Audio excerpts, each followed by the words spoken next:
తిరిగి 2015లో ఉద్యోగాలు ఇప్పిస్తాను డబ్బులు తీసుకొని వాళ్ళు తిరిగి తట్టుకోలేక గవర్నమెంట్ వచ్చిన తర్వాత కూడా అంతకుముందు సిపిఎల్కి పలుమార్లు ఇచ్చారు. సిసిఎస్లో ఆంజనేయులు సిఐ గారి దగ్గర కూడా వాడు ఒప్పుకొని కాగితం రాసిచ్చిండు. తప్పదని కాంగ్రెస్ గవర్నమెంట్ వచ్చిన తర్వాత ప్రజాభవన్లో కూడా వాళ్ళు పోయి ముఖ్యమంత్రి గారికి అప్లికేషన్ ఇచ్చారు.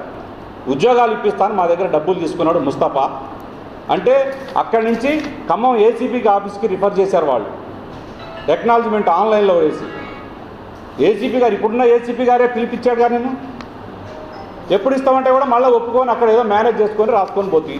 ఇగో నువ్వు ఇచ్చిన అపాయింట్మెంట్స్ ఉద్యోగాల పేరిట నువ్వు ఎవరికి నకిలీ పత్రాలు ఇచ్చి అపాయింట్మెంట్ ఆర్డర్స్ ఇస్తావు, నువ్వేనా? ఇది నీ భాగవతం. ఏంది ఇది?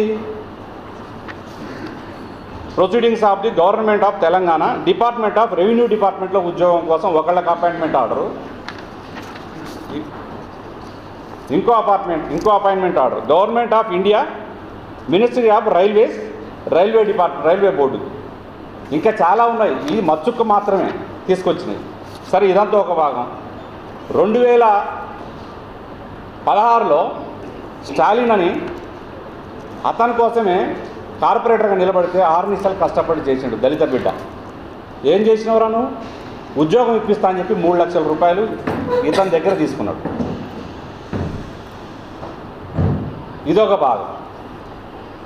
ఇక్కడ కూడా దళిత బిడ్డే భవానీ కొప్పుల రాంబాయ్ అని ఇక్కడే మన గట్టే సెంటర్లోనే సుల్తాన్ నగర్ అని ఒక ప్రాంతంలో వీళ్ళ ఇల్లు ఉంటుంది.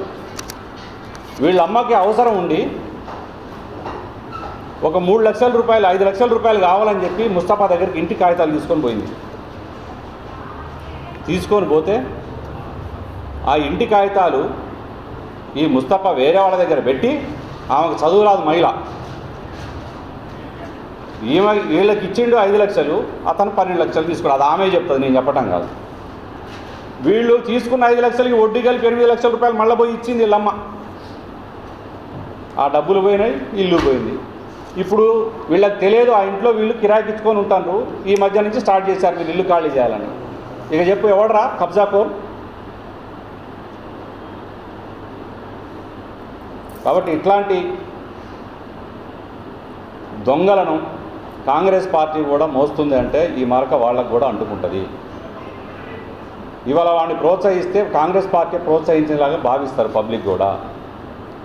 బాజాప్తగా కనపడతా ఉంది ప్రభుత్వ భూమి, బాజాప్తగా అమ్ముకున్నాడు బేస్మెంట్.